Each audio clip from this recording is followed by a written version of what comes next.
نحمدہ ونصلی علی رسولہ الکریم اما بعد فاعوذ باللہ من الشیطان الرجیم بسم اللہ الرحمن الرحیم یا ایہا الذین آمنوا استعینوا بالصبر والصلاة ان اللہ مع الصابرین ولا تقولوا لمن يقتل فی سبیل اللہ اموات بل احیاء ولکن لا تشعرون صدق اللہ المولانا العظیم وصدق رسولہ النبی الامین المتین الکریم ونحن علی ذلک لمن الشاہدین والشاکرین والحمد للہ رب العالمین۔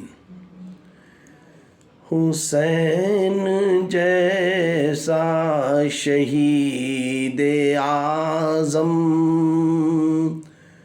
حسین جیسا شہید اعظم جہاں میں کوئی ہوا نہیں ہے، چھری کے نیچے گلا ہے لیکن کسی سے کوئی گلا نہیں ہے، حسین جیسا شہید اعظم۔ پکارے عباس اے سکینہ، میں پانی لاؤں ٹہر سکینہ، کٹے ہیں بازو چھدا ہے سینہ، کٹے ہیں بازو چھدا ہے سینہ، ابھی گلا یہ کٹا نہیں ہے، حسین جیسا شہید اعظم۔ کھڑے تھے سر پہ جو تیغ لیے، حسین سجدے میں گر کے بولے،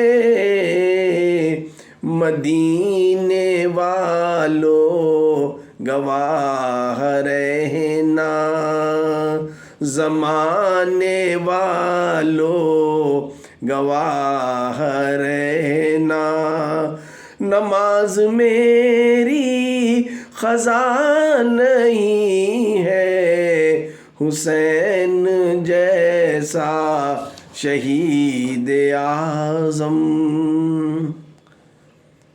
حضرت حفیظ جالندھری رحمۃ اللہ تعالیٰ علیہ اپنی عقیدت کا اظہار کرتے ہوئے ان اشعار سے نقشہ کربلا کو کھینچ رہے ہیں اور فرماتے ہیں، لباس ہے پھٹا ہوا غبار میں اٹا ہوا، تمام جسم نازنین چھدا ہوا کٹا ہوا، یہ کون ذی وقار ہے بلا کا شہ سوار ہے، کہ ہے ہزاروں قاتلوں کے سامنے ڈٹا ہوا، یہ بالیقین حسین ہے نبی کا نور عین ہے، یہ بالیقین حسین ہے نبی کا نور عین ہے، ادھر سپاہ شام ہے، ادھر سپاہ شام ہے، ہزار انتقام ہے، ادھر ہیں دشمنان دین ادھر فقط امام ہے، مگر عجیب شان ہے غضب کی آن بان ہے، کہ جس طرف اٹھی ہے تیغ بس خدا کا نام ہے، یہ بالیقین حسین ہے نبی کا نور عین ہے۔ معزز سامعین و ناظرین، السلام علیکم ورحمۃ اللہ تعالیٰ وبرکاتہ۔ ماہ محرم الحرام کی پہلی تاریخ سے مسلسل آپ کو میں واقعہ کربلا سناتا چلا آ رہا ہوں۔ پہلی نشست سے لے کر آپ نے 7 نشست تک ترتیب کے ساتھ واقعہ کربلا کو مختصر انداز میں سماعت فرمایا ہے، اور میں اس سال خراج عقیدت سید الشہداء اور جملہ شہداء کربلا کی بارگاہ میں اپنی اس نیاز مندی کو میں سرخرو سمجھوں گا کہ اللہ تعالیٰ نے مجھے لب کشائی کا موقع عنایت عطا فرمایا کہ میں حسنین کریمین مولا امام حسین اور شہداء کربلا کی شان میں، آن میں، ان کی بان میں کچھ گفتگو آپ کے حاضر کر سکوں، اور آپ کو اور آپ کے آنے والی نسلوں کو ایک یادگار رکھا دوں کہ کبھی وہ حسین کو نہ بھولیں اور اہل بیت کو نہ بھولیں، ان کے دامن کو ہمیشہ تھامیں۔ البتہ کل میں اپنی 7ویں نشست میں آپ سے مخاطب ہو کر اختتام پر کہا تھا کہ جنگ چھڑ گئی تھی۔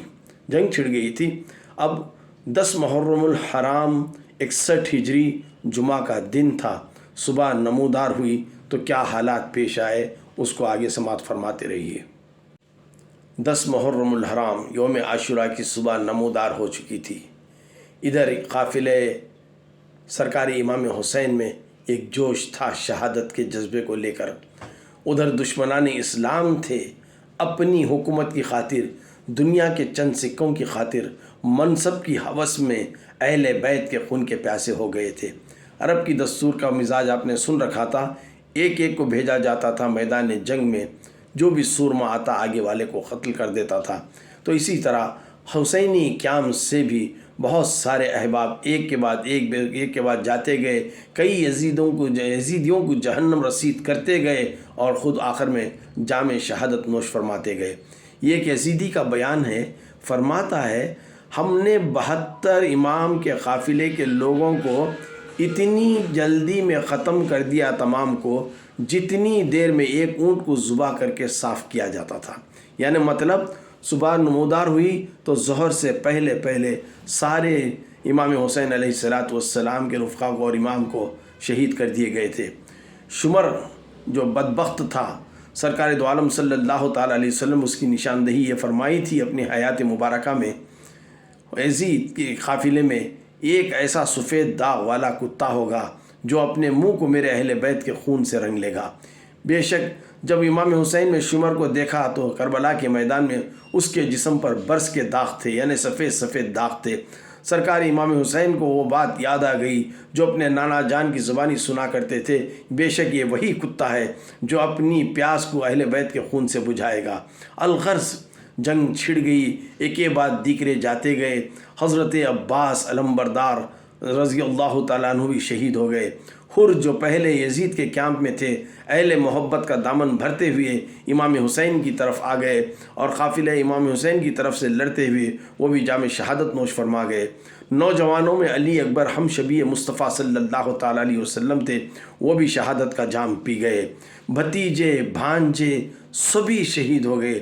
الغرض سرکاری امام حسین نے اپنے ننھے سے اصغر کو، شیر خوار بچے کو جو پیاس سے بلک رہا تھا، تڑپ رہا تھا، پانی کے خطرے کے لیے تڑپ رہا تھا، اس بچے کو لے کر میدان جنگ میں آئے اور یزیدیوں سے مخاطب کیا، ارے اس بچے نے تمہارا کیا بگاڑا ہے؟ یہ پیاس سے تڑپ رہا ہے، بھوکا ہے، 2-3 دن سے قطرہ پانی اس کے حلق سے نہیں اترا ہے، کم از کم اس معصوم بچے پر ترس کھاؤ۔ ارے مذہب اسلام میں تم نبی کا کلمہ پڑھنے والے کبھی انسانوں کی خاطر انسانیت کا برتاؤ کرو، ایک شیر خوار بچے کی پیاس کا احساس کرو۔ اتنا سننا تھا کہ ایک یزیدی بدبخت نے تیر چلایا جو علی اصغر رضی اللہ تعالیٰ عنہ کے گلے کو چیرتا ہوا چلا گیا اور معصوم علی اصغر بھی شہادت کا جام نوش فرما گئے۔ انا للہ و انا الیہ راجعون۔ تو ایک بعد دیگرے تمام شہید ہو چکے تھے۔ اب مرد احباب میں صرف 2 رہ گئے تھے، ایک سرکاری امام حسین رضی اللہ تعالیٰ عنہ تھے اور ان کے بیٹے عابد بیمار حضرت زین العابدین رضی اللہ تعالیٰ عنہ رہ گئے تھے۔ حضرت زین العابدین رضی اللہ تعالیٰ عنہ کو اپنے بستر مرگ سے اٹھا بھی نہیں جا رہا تھا، وہ کھڑ ہی نہیں پا رہے تھے، اتنے ایک تو بیماری، دوسری بھوک اور پیاس کا عالم یہ تھا، اتنے نڈال ہو گئے تھے کہ انہیں کھڑا جانا بھی مشکل تھا۔ بغرض انہوں نے ابا جان سے اجازت طلب کی ہے، ابا جان مجھے اجازت دیجئے میں رن میں جاؤں، یعنی میں جنگ کے میدان جنگ میں جاؤں اور آپ پر میری جان کو قربان کر دوں۔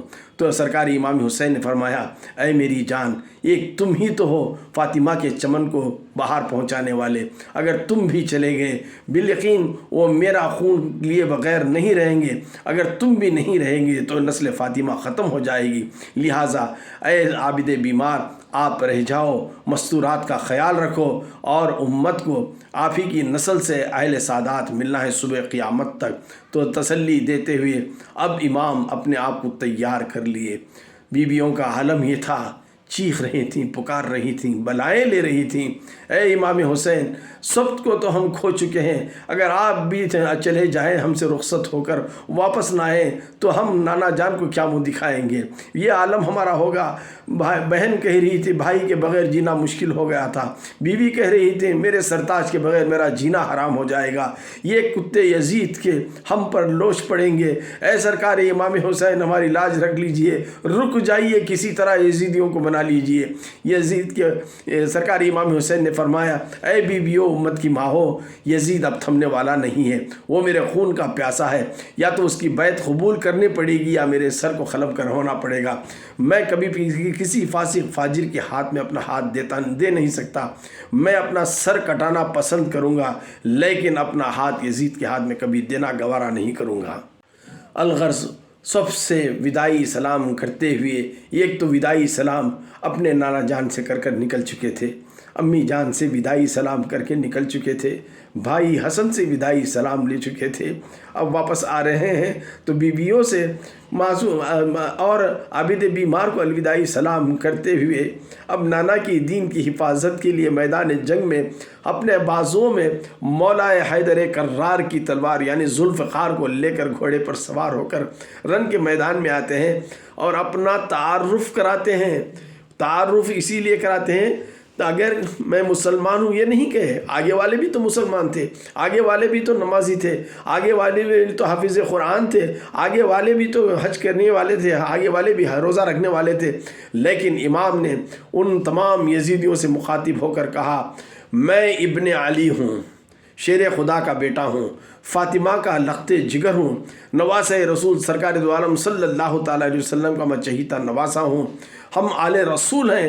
اتنا سارا ایک حقیقت انگیز تقریر امام نے یزیدیوں کے سامنے کی، لیکن ان کے دل و دماغ پر اس کا اثر کچھ بھی نہیں ہوا، اس وجہ سے کہ ابن زیاد نے انہیں حکومت کا، پیسوں کا لالچ، منصب کا لالچ دے رکھا تھا۔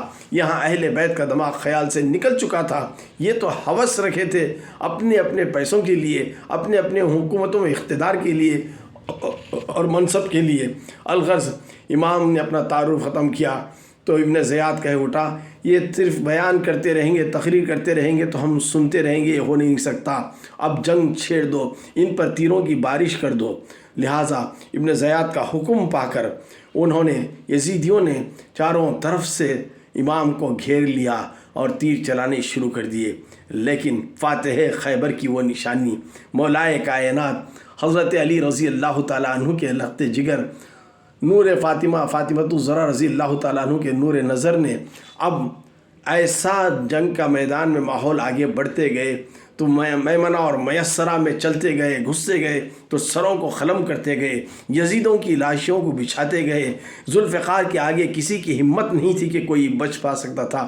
آج بازوئے حسین میں حیدر کرار کی آج جرات نمودار ہو رہی تھی، دیکھنے والے یہ دیکھ رہے تھے آج علی کی طاقت میدان جنگ میں بول رہی ہے، خدا کی وہ تلوار ذوالفقار آج گرج رہی ہے، یہ دشمنان اسلام کو کاٹ کر رکھ رہی ہے، مولی گاجر کی طرح بکھر رہے ہیں۔ لہٰذا امام حسین نے کئی سوؤں کو قتل کر دیا۔ یہ عالم دیکھ کر ابن زیاد چلا اٹھا یہ تم کیا کر رہے ہو، تنہا حسین سے نہیں لڑ سکتے، آج اگر حسین اسی طرح لڑتے رہیں تو سارے یزیدیوں کو قتل کر دیں گے، ہمارا نام و نشان مٹ جائے گا، لہٰذا اس طرح نہیں، اب جنگ کو تیز کر دو اور چاروں طرف سے گھیر لو امام کو اور نیزے اور تیر برسانا شروع کر دو۔ لہٰذا یزید کے بھوکے کتے امام کو چاروں طرف سے گھیر لیے، تیروں کی برسات شروع کر دی، نیزوں سے حملہ کرنا شروع کر دیا۔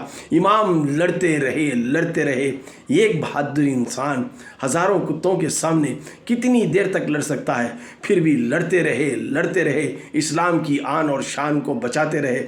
وہ ایک وقت آیا تیروں سے زخمی چور ہو گئے تھے۔ تاریخ اسلام میں بتایا جاتا ہے سرکار امام حسین علیہ السلام کے جسم پر 72 سے زیادہ تیر اور نیزوں کے نشان لگ گئے تھے۔ اب امام اسی حالت میں میرا ایمان اور یقین کہتا ہے امام نماز ادا کر رہے تھے، گھوڑے پر بیٹھے تھے، بیٹھ کر ہی صحیح انہوں نے رکعت بند رکھی تھی، انہوں نے قیام کیا تھا، ابھی سجدہ کرنا چاہ رہے تھے تو یہ بھیڑیے کتے یزید کے گھوڑے سے انہیں گرا دیا۔ امام جیسے ہی گرے اپنی پیشانی کو، سر مبارک کو سجدے کی حالت میں زمین پر رکھ دیے۔ ارے وہ پیشانی، وہ سر مبارک کبھی دنیا کی خاطر کسی کے آگے نہیں جھکا، باطل یزید کے فرقے کے آگے نہیں جھکا۔ اب آن بان شان کے ساتھ مولا کی آخری عبادت ادا کرتے ہوئے حالت نماز کا عظیم رکن سجدے میں جا کر اپنی پیشانی کو رکھ دیتے ہیں، اور اتنا طویل سجدہ فرماتے ہیں جتنا طویل سجدہ سرکار دو عالم صلی اللہ تعالیٰ علیہ وسلم نے مسجد نبوی میں امام حسین کے بچپن میں جو ادا کیا تھا۔ جب امام حسین پیٹھ پر سوار تھے تو سرکار دو عالم صلی اللہ تعالیٰ علیہ وسلم اپنی تسبیح کو بڑھا دیے۔ صحابہ اختتام نماز پڑھ رہے تھے، سوچ رہے تھے کہ شاید نبی پر وحی کا نزول ہو رہا ہے، اسی وجہ سے سجدہ طول ہو رہا ہے، یا کیفیت نبی پر کچھ طاری ہو گئی ہے، اسی لیے سجدے سے نبی سر نہیں اٹھا رہے ہیں۔ سرکار نے تسبیح کو بڑھا دی، اتنا طول سجدہ کر دیا جب تک امام حسین نبی کے پشت سے نہیں نیچے اترے تب تک نبی نے اپنے سر کو نہیں اٹھایا، کیونکہ سرکار جانتے تھے اگر میں اٹھ جاؤں تو حسین گر جائے گا، حسین کو تکلیف ہوگی، حسین کو تکلیف دینا گویا مجھے تکلیف دینا ہے، مجھے تکلیف دینا خدا کو رنج پہنچانا ہوتا ہے۔ تو لہٰذا حسین کا گرنا حسین کا نہیں ہے، یہ گرنا دین کا ہوتا ہے۔ لیکن بدبخت کتوں نے، یزید کے کتوں نے امام حسین کو گھوڑے سے گرا دیا۔ سوچو، وہ نبی جو نبی اپنی پیٹھ سے امام حسین کو گرانا پسند نہیں کرتے تھے، آج اسی نبی کا کلمہ پڑھنے والے یہ بدبخت یزیدیوں نے گھوڑے پر سوار اس شہنشاہ کو، اس نوجوانان سردار جنت کو گھوڑے سے نیچے گرا دیتے ہیں۔ اور رات میں عاشورے کی رات، یعنی جنگ سے پہلے ایک رات جو ہونے والی تھی، دیکھنے والوں نے خواب میں کیا دیکھا؟ حضرت بی بی فاطمہ الزہرا رضی اللہ تعالیٰ عنہ کا برا حال ہوا ہے، بال بکھرے ہوئے ہیں۔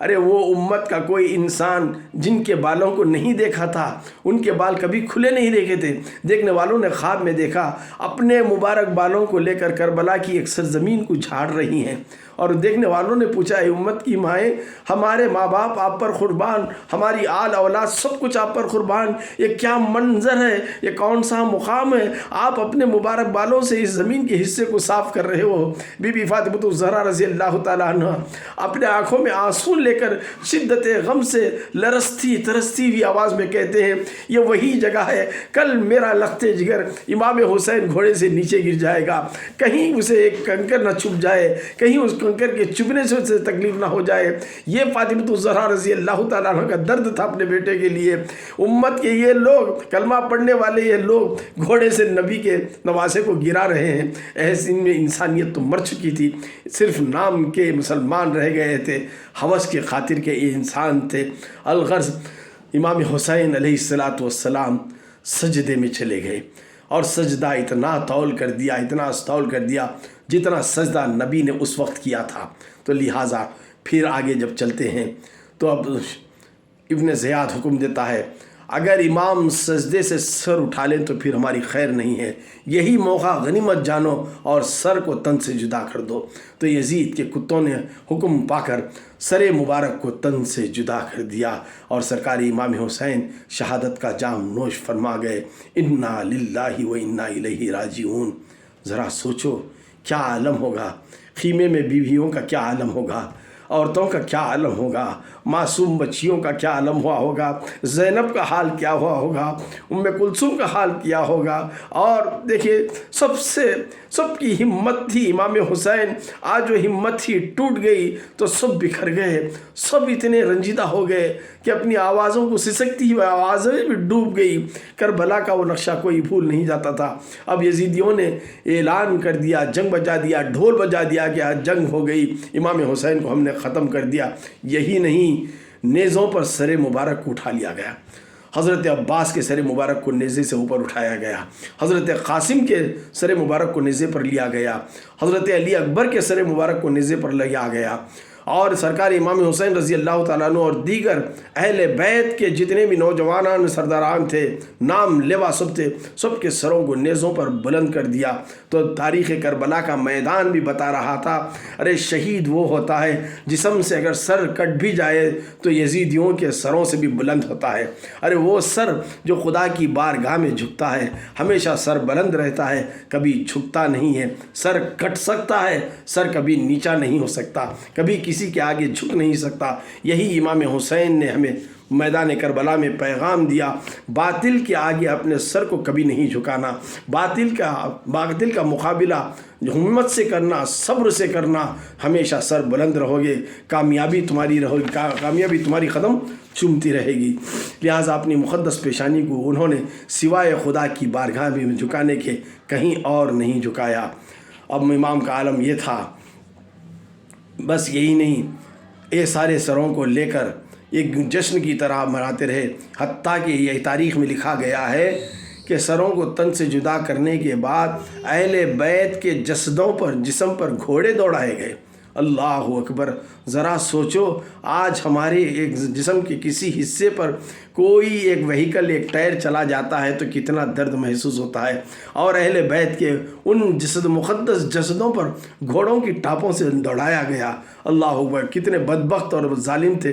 کل میدان حشر میں دیکھ لینا، تمہارا وہ عالم ہوگا، تم نے یہاں پہ گھوڑے دوڑائے ہیں، نہ جانے مولا کل تمہیں حشر کے میدان میں تمہارے جسموں کے اوپر ایسا دوڑائے گا کہ تمہاری چیخ و پکار میدان حشر میں گونج اٹھے گی۔ اے یزیدیو، یاد رکھنا، حق کا فیصلہ حق رہے گا، اور روز محشر انشاءاللہ ہم تمام دیکھیں گے۔ تمہارا حشر اتنا برا حال ہوگا کہ تمہاری موت تو کیا، تمہاری زندگی کو ترستے رہو گے کہ ہمیں زندگی کیوں دی گئی تھی۔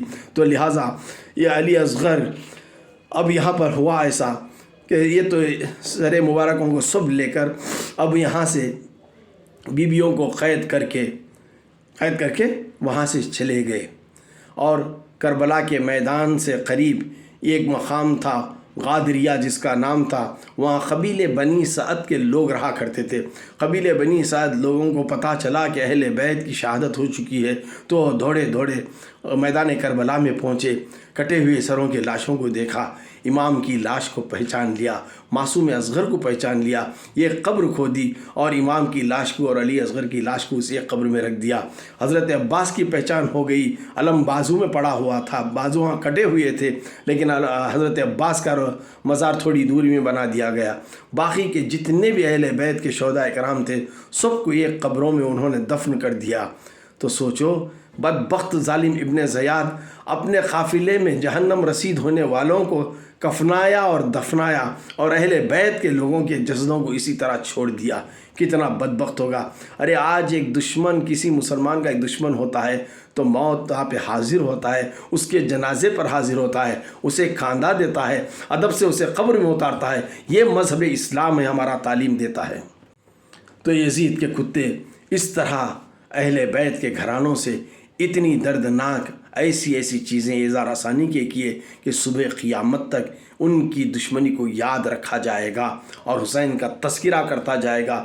یہی وجہ ہے کہ حسین کا تذکرہ کل بھی بلند تھا، آج بھی بلند ہے، اور روز حشر تک بھی بلند رہے گا۔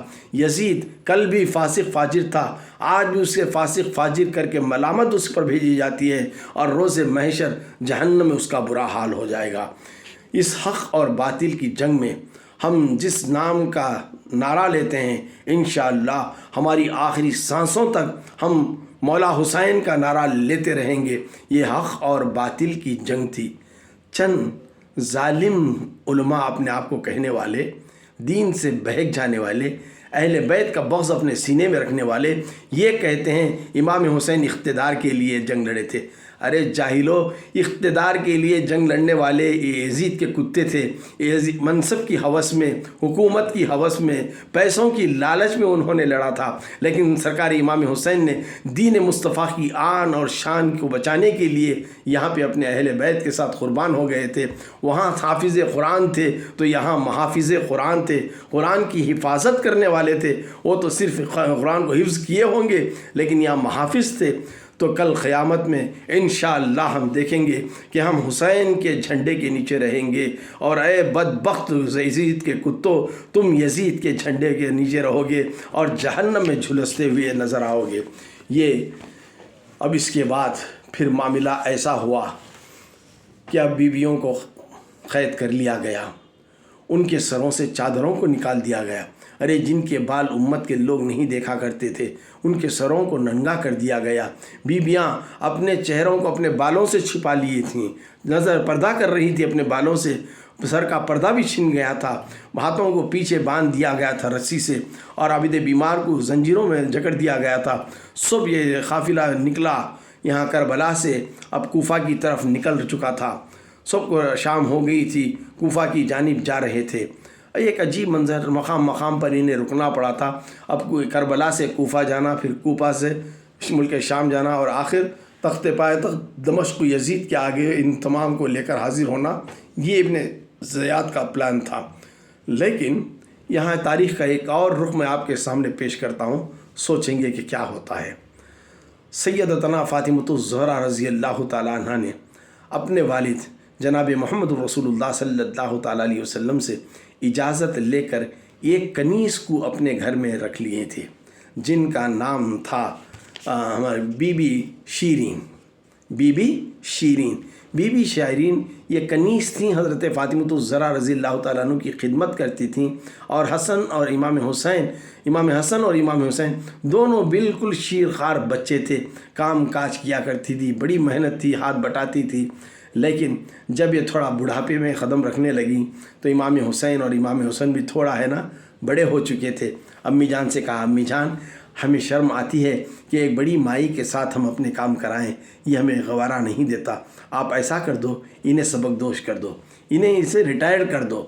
تو لہٰذا بی بی فاطمۃ الزہرا رضی اللہ تعالیٰ عنہ مال غنیمت جو حاصل ہوا تھا بیت المال سے، ان ساری دولت کو اپنی اس کنیز کو دے دیتی ہیں، بہت ساری رقم، مال و متاع سب دے دیتی ہیں، اور کہتے ہیں اے بی بی تم جانا کہیں ایک اچھی جگہ اپنے سے لیے گھر بنانا اور رک جانا۔ تو اس وقت امام حسین سے مخاطب ہو کر بی بی شیرین نے کہا تھا، اے سرکاری امام حسین، میں انشاءاللہ جس جگہ پہ بھی رہوں گی ایک گھر بناؤں گی، ایک بڑا سا گھر بناؤں گی، تم تمام اپنے اہل خانہ کے ساتھ آنا، میرے گھر میں قیام کرنا۔ سرکار امام حسین علیہ السلام نے بی بی شیرین سے کہا، انشاءاللہ میں میرے اہل خانہ کے ساتھ تمہارے گھر آؤں گا، لیکن تم ہمیں پہچان نہیں پاؤ گی۔ تو الغرض بات چھڑی تھی، وہ چلی گئی۔ وہاں کوفہ سے قریب ایک مقام پر اس نے ایک بڑا عالی شان سا گھر بنا لیا، کئی کمروں پر مشتمل ایک بڑا مکان تھا۔